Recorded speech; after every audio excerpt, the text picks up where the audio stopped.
without any further delay, we'll move on to the panel discussion now. So for the panel discussion, we have the three panelists: Dr. Sarath Puthkonda, founder of Urban Emissions India; Professor Munish K. Chandal, IIT Bombay; and Professor Brajesh Dubey. And we have a good number of questions coming up in the chat box. So let's quickly go through the questions. So first question.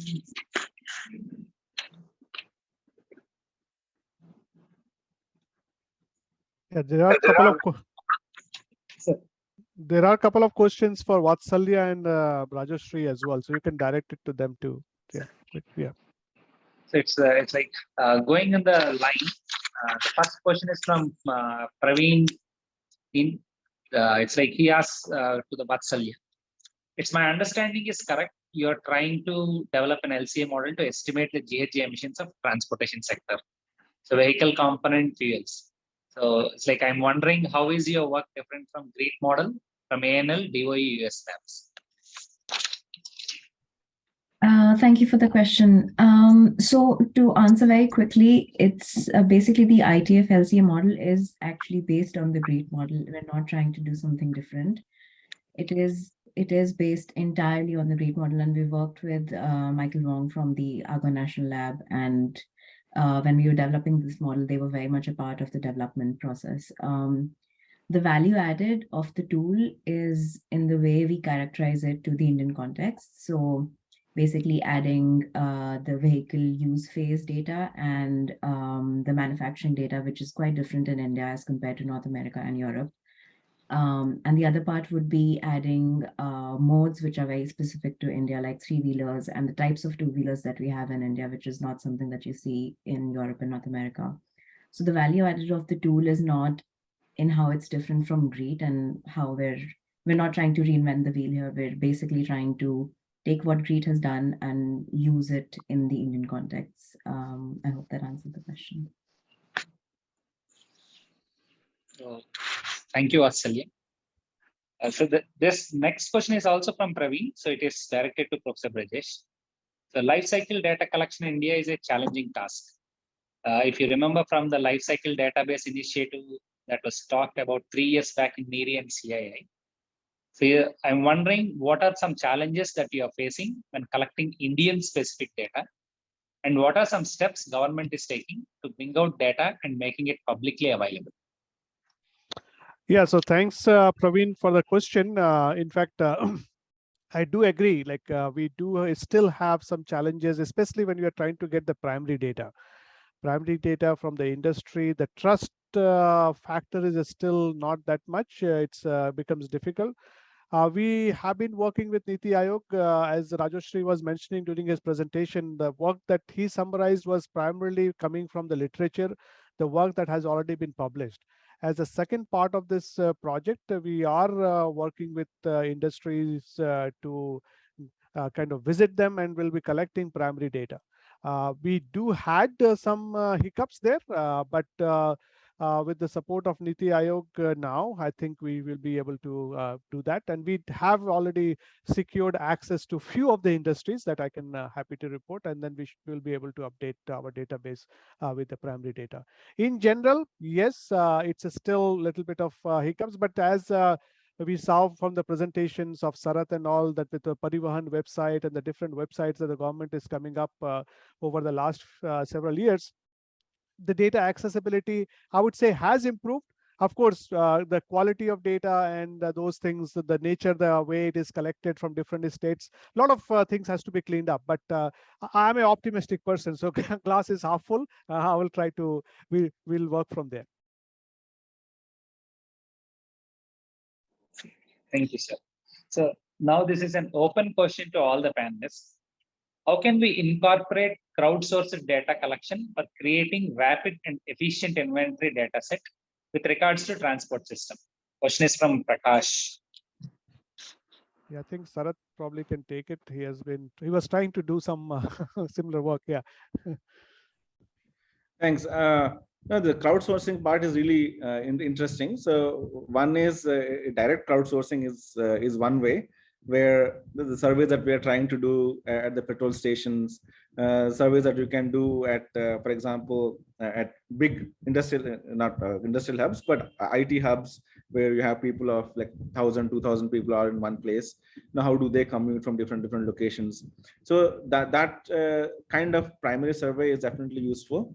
And then the secondary crowdsourcing information is basically how we are accessing via Google, because what they are doing is using cell phone signals and dissecting that into different roads and different areas, and then they are putting up statistics online. So we are not accessing the cell phone signals directly, but we're accessing a processed product of that crowdsourcing part.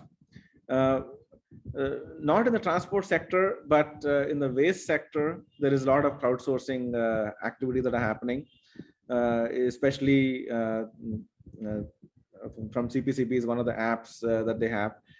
But I don't have any other examples to share at this point on how crowdsourcing can be useful in the transport sector, especially in the data collection activities. So there is a connecting question to this particular one. Will app-based user interface help in this regard? Oh, generally, I would definitely consider that as an option. But as I said, when we were doing some of this work in Bihar, it really backfired on us. You know, so we really had to go back to paper and pencil and then enter all that information into the app afterwards. So I mean, it really increases how much information you can collect if we can do directly everything in an app. We have seen that happening in other sectors. For example, the way census works, the way NSSO works. If they are able to, then they come home with a tablet and then they're entering all the information and it goes into the database directly. It really helps if we can do that. But we have to definitely keep in mind people's apprehension as well. And if they are apprehensive to answering questions in an electronic format, then we have to adjust ourselves. So I mean, I definitely put a big thumbs up for crowdsourcing electronically. Thank you, sir.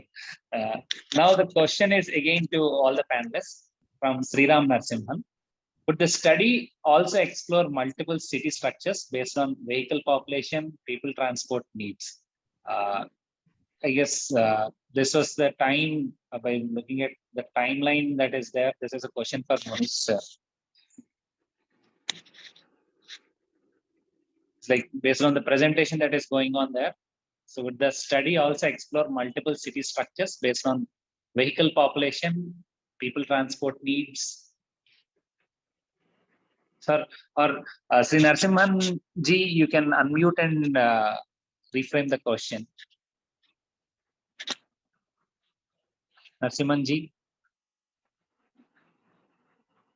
Or maybe he has logged out. That's fine. You can move to the next question. So next question is from Prakash as well. How can we okay, sorry. This is It's done. Yeah. So Raspberry bar inputs as latest advances to trap and recycle carbon dioxide and methane to transform into alternative source of energy to reduce environmental pollution. Raspberry, if you are there, you can unmute yourself and frame the question. Actually, thank you. I'm attending this is very interesting. Practically, this is vehicle, carbon dioxide pollution, and methane also one of the things which is contributing to global warming. So particularly in this carbon dioxide, there must be some technology or research is going on, how to trap carbon dioxide and to use for alternative sources for our other purposes. So that way, we would, if you something enlighten us, say whatever wasteful or harmful carbon dioxide or gases are there, how it could be made useful. What is the latest research or technology is there that we would like to know actually.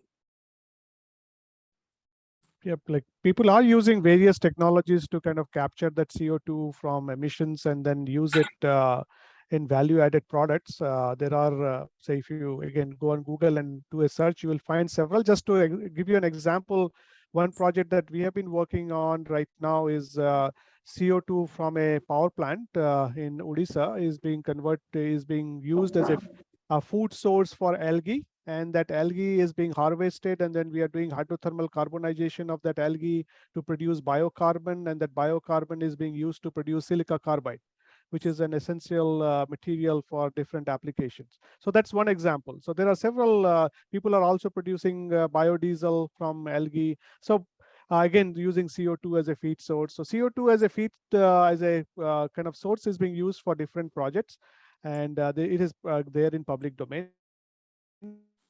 And if Okay. Monu sir, to add something to that. No, it's okay. Thank you. Because this pollution could be controlled in a number of ways, as you highlighted one way. There is also methane, one of the major sources. And in Gosalas and other where technology also engineers have developed to trap the gases and for use for biofuel also Yes. in Yes. our day-to-day life. So there are like these ways are there. So, okay, thank you. I'm enlightened, please. Thank you. Next question is from Srinivas. So do vehicle makers have to compromise on vehicle performance if stringent policies are to be followed? So I think he was referring to whether I had a private message with him when he put that question up to find out what exactly he's trying to say. So he was trying to say, do we have to limit the speed limit? Should we have a speed limitation on the vehicle so that if as the vehicle goes higher, like higher speed means more pollution? So either Sarath or Munish, you want to say something based on, want to add something to that? Yeah. You see, there is an optimal speed where the vehicle could have the least pollution and least emissions. But I don't think there is any stringent policy to limit vehicle speeds, and probably that is not going to be very practical. Anyway, we have on road transport, we already have speed. Of course, I don't think it is with respect to the vehicle efficiency. But I don't think we are asking to. I mean, we are guiding to people to run towards an optimal speed, but I don't think there is a specific stringent rules on that. And it's not going to be that easy to put, because you see, even let's say I say that for my two-wheeler, the optimal speed and less emitting speed is 50 kilometers per hour, but then it won't happen in the road, in the city roads. So how will I even enforce it, isn't it? So that kind of challenges are there. But I don't think that's very specific problem of that is there.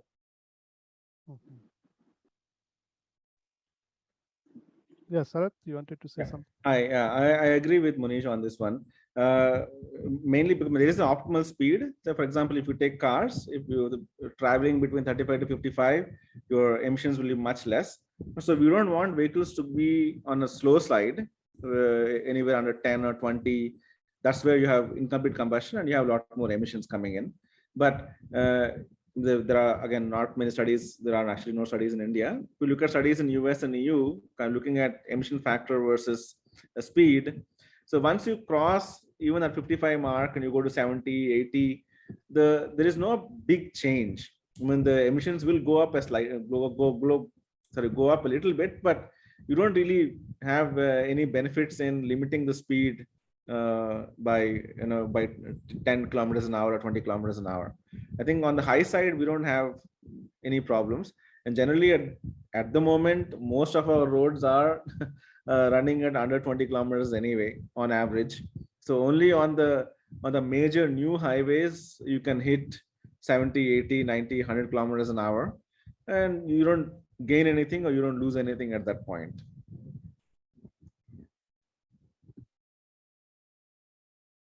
Any other reflections on this question?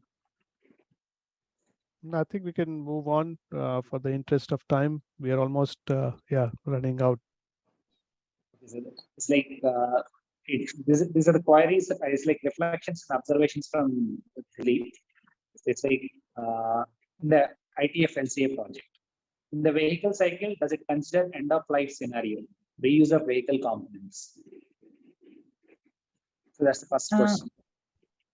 I can answer that very quickly. No, we don't consider reuse of vehicle components, primarily because that's not something we took in from REIT as well.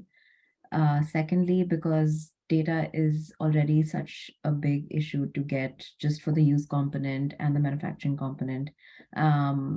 It's a really good thing to have. It would be a nice to have element, but at the moment for us, it's not a must have as the tool stands right now, but it's definitely something if it can be incorporated and if there's data available, we wouldn't mind adding this element. Thank you, Vatsalya. So second question is on the road transport. What is about decarbonization strategies for freight transport in India? So any of the panelists? So what it's essentially what he's trying to like it, freight transport in India. Of course, right now we are using diesel for most part for the freight transport on road. And if we come up, I don't think we are going to see electric trucks in India in recent future.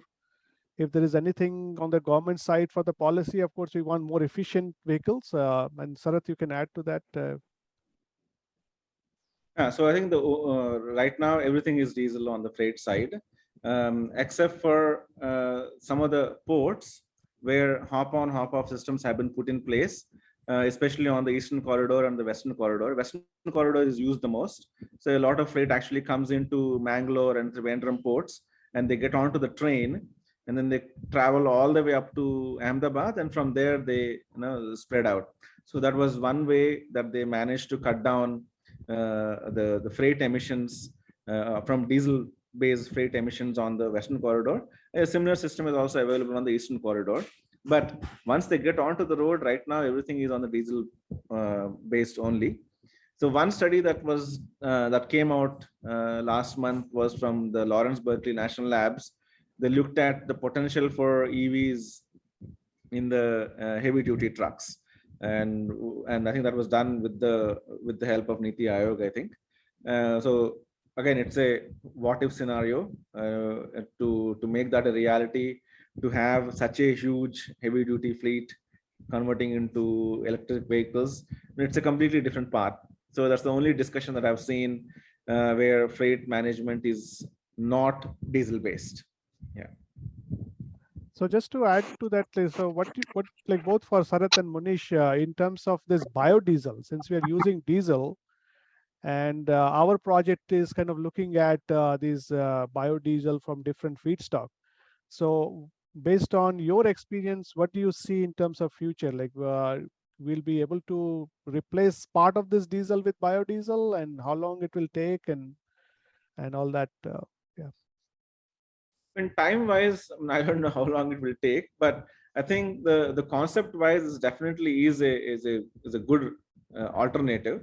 And when we have 5% bioethanol already in place for passenger vehicles usage, so the main question would be, can we supply that much more bioethanol and biofuel to be used in freight vehicles also, so that overall, because when you look at the diesel, your biggest chunk is going into buses and trucks only. So can we replace that, and do we have enough supply of that? I think that will be the main question that we'll have to answer.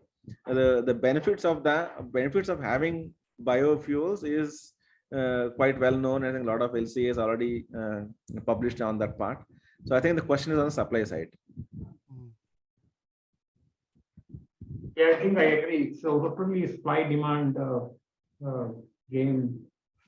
Concept-wise, it's very clear. It is going to be a lot of benefits. But I do think some penetration occurring in bioethanol already 5% something has reached. I think that was one of the latest number. So biodiesel is going a little bit slow in my opinion, but I think it's possible. Actually, concept-wise, it's pretty possible. it's very interesting. Then when we were doing this study 5 years ago, when we were putting the electrical vehicle case, people were laughing. These many electrical vehicles doesn't look realistic. But today it looks very realistic. So it all depends on the policies also. And I would say it is possible. 5-10% penetration of biodiesel is possible in maybe next 20 years. Up to 10% is possible. Thank you, sir. So in the interest of time, there are few questions which are specific to the ITF LCA work. So which are posted by Dilip as well as Praveen. So both of you, it's like we can discuss with you off this particular meeting. So I'm going to the next question, which is directed to the Munish sir. Sir, interested me to see the change in carbon dioxide. I can just answer it correctly. So we didn't do, Sharon, we didn't do this for other intensity for other emissions. The reason was because we were only focusing on greenhouse gases, but we can do it, and it didn't strike us in our mind. We certainly will do, and maybe we'll share information with you how is the results for that. It's just simple arithmetic we have to do. Thank you for the question. And there is one more question to Professor Munish sir only. So a global network of mayors taking urgent action to confront the climate crisis and create a future where everyone can thrive. Do you have any reflection while proposing the scenarios from the cities? And similarly, any prospect to develop a scenario on BRT, bus rapid transit, and mitigation costs in each scenario?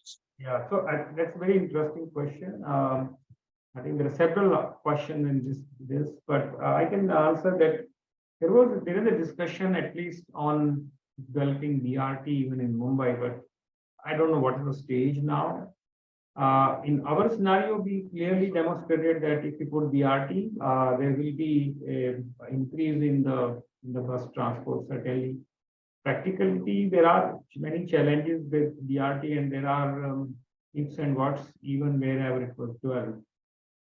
With respect to mitigation, we did a mitigation cost, I don't know, but we did adaptation cost studies, for example, looking into what would be the impact of sea rise, etc. And for example, helping this sea wall, etc. We did some study on this, it's not published yet, but it's a lot of money is required even to developing those walls. So the question, another part of this question is that are municipalities working on this direction?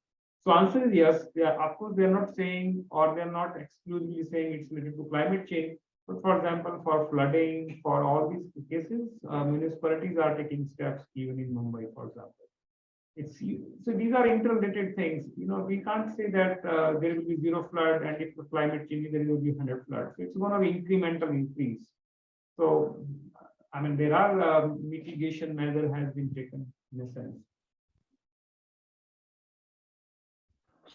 Thank you, sir. So in the interest of time, we are going with one final question. Could be as a policy decision, why a country like India is not focusing on good public transport at city or regional level. So can we can avoid using cars. Presently, only 10% of the country's population has car, and we see so much traffic and pollution. What will happen if the numbers double or triple as the society becomes more appealing? So this is an open question to all the panelists. So it's like we can open with Dr.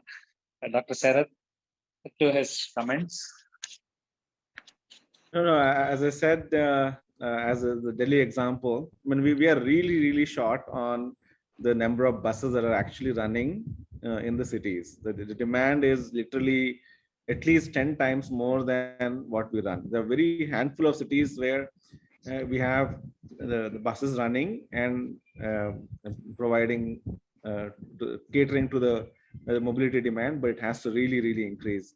Why it is so short is a very politically driven question, and I really can't answer that. I mean, we can crunch numbers and say that, okay, if we really effectively promote public transportation, there are a lot of benefits, and you can see from examples of Singapore, Stockholm, London, even Beijing, how it has transformed 2 or 3 days, 2 or 3 years before Olympic Games and through after the Olympic Games, it has really changed. The structure has changed, and it was with public transportation. No, so we have a lot of examples in place where we should be learning from that and taking it forward. But when we have a long way to go in promoting public transportation. Yeah. Yeah, Manish, you want to say something? Or? Yeah, I think I'm 100% for the public transport, and that's the way out for a country like India. There is no way that we can have cars, afford more cars. With any kind of thinking shouldn't allow cars. We ideally should discourage private vehicles in all ways. But as Sharath mentioned, it's not easy. There are a number of reasons for not doing. One reason is that there is not a lot of public transport infrastructure available. You see, I think the best welfare for a city should put the public transport if not the first or second priority, and first should be the health and education. So that is the way out. I don't know why it's not happening. It's again political, semi-political question. But if I am if you ask, I'm a policymaker, I am 100% for public transport, nothing else. But I am not in the policy. So yeah, that's I think as long as we have good public transport which comes on time, reliable, then it works. Yeah, so we'll probably like to have somebody like Munish and the policymaker so that we can get that. So yeah, yes, Ravi, go ahead. Yeah. So the ship has started sailing. It goes on. The journey goes on and goes on. Then any journey, it's like 1,000 steps journey has to start with this first step. So this is one of the opportunities where we start sharing our knowledge, expanding our dimensions, and this flow goes on. Hoping that we will all join the workshops which are coming about in developing the sustainability course and transportation to the Indian context. So with a good amount of take-home messages, we'd like to conclude this particular session by thanking all our speakers and delegates. In special, we'd like to thank Dr. Sharath Kuthikonda, Professor Munish K. Chandan, Ms. Sauvatsalya, who have taken their time out of the busy schedules for sharing their viewpoints. And we'd also like to thank all the delegates who have participated in this particular event in giving, it's like learning the many take-home messages and sharing their viewpoints. So we'll be happy to see you all in the workshops that are going to come ahead in developing the sustainability course or towards the transportation for developing decarbonization policy directives. Thank you. So yeah, thank you all. We'll trouble you again in future. So those of, and then we'll be in touch. And one of the things is that we'll try, this is recorded, so it will go on ITF website and then the slides, I'll request Munish, if I'll send you email separately and then I'll get your slides, Sure. which way we can put that up there. Okay, so thank you and have a good night.